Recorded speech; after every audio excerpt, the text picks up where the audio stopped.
Hi, I'm Bill Seymour, and I am one of the pastors of the Ohio Conference Mennonite Church.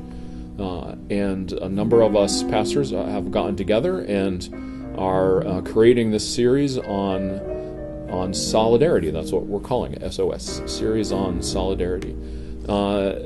This first video, you're going to see Kevin Himes, and he'll introduce more about the series and introduce David Hargrave.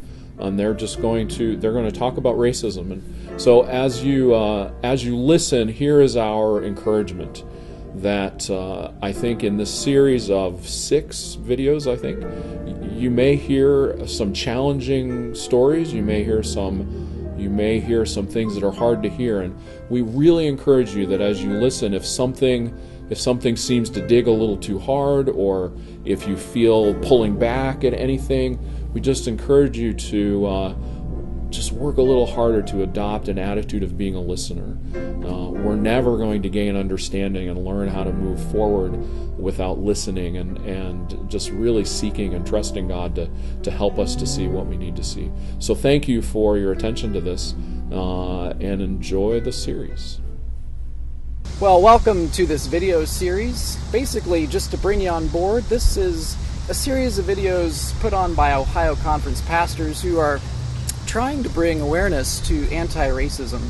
And we feel these are very, very important to our churches because a lot of times we are really ignorant of these broader issues in our local context. So today, I am going to interview David Hargrave here. My name is Kevin Himes. This is an interview from one Salem Mennonite pastor to another. I am at Salem Mennonite Kidron. David is at Salem Mennonite in Worcester.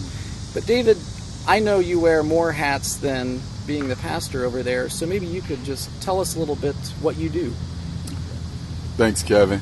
I'm thankful to be a part of this video series, and thankful for the opportunity to share from the heart. And probably the most important hat that I wear is I am a father, and I'm a husband. I am a nephew, and those family relationships, I think, probably have the greatest impact. Regarding work, I've worked as a social worker in various roles in our schools and mental health organizations, and I'm currently as a bereavement counselor is one of the jobs that I do. That's awesome. That's great. Well, David, I'm really glad you are willing to be vulnerable here today and engage in this interview.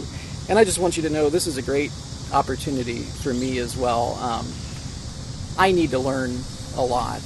And so thank you for being a teacher, not only to me personally, but us fellow pastors and hopefully, certainly the audience as well. So I'm going to walk you through a number of questions here, all David, right, and just enlighten us the very best that you can. You've got stories, and so I would just like to hear personally, in your life, how have you experienced any form of racism? I have a lot of experiences that I could share and could tell, but I'll just share a few since I've lived in Ohio. I did not grow up here in Ohio. And by the way, talking about this is it's something that I'm always aware of, but I find it easier to keep it compartmentalized and kind of locked away. It is a reality, but I think the more I'm aware of it, it's very uncomfortable talking about these kinds of things. But one of the things that I have developed a habit for is breakfast, eating breakfast at a hole-in-the-wall restaurants. You tell me where a good spot is, and I'll go. There's never a bad time to eat breakfast. And so I hadn't been here in Wayne County real long, and I just started looking for these restaurants to go to. and I've probably been to all of the hole in the walls, or most of them, mom and pop shops. But I remember talking to a coworker at the place where I worked then, and I said, well, there are two places that I hadn't gone, but I want to go, and I told him I'm planning to go here, and I won't name the place.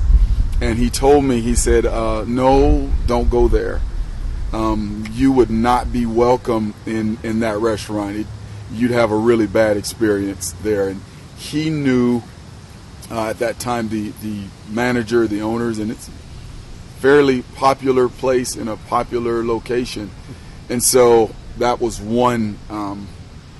And so every time I pass by that restaurant, and I think since the pandemic it is closed, but every time I pass by there, I'm just kind of reminded, oh, that's one place that I'm not welcome, or wouldn't be welcome to go.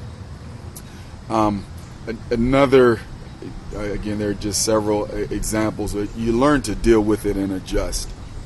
My father taught me and taught us that whenever you, so this habit I still have today, whenever you go to a grocery store or a store, and after you go through the checkout counter, to keep your receipt in your hand, because someone could stop you and ask you to prove that you have you've paid for what you have. And so today, as an almost 50-year-old man, that is a habit that I find where I keep my receipt out until I get into the car, just in case I'm stopped. And there are still those occasions where I will be asked to show my receipt. So those are just a couple of examples of racism, I think, that I've experienced here in Ohio.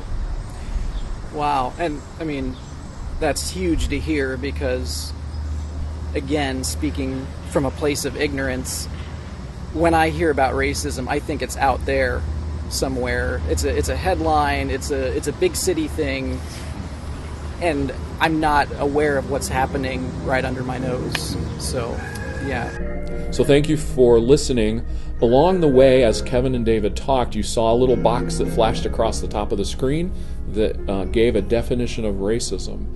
As you listened to the conversation, and as you saw that definition, I would now encourage you in your groups to talk about what racism is. And the definition that you saw and how it was talked about, is that different than you understood it before?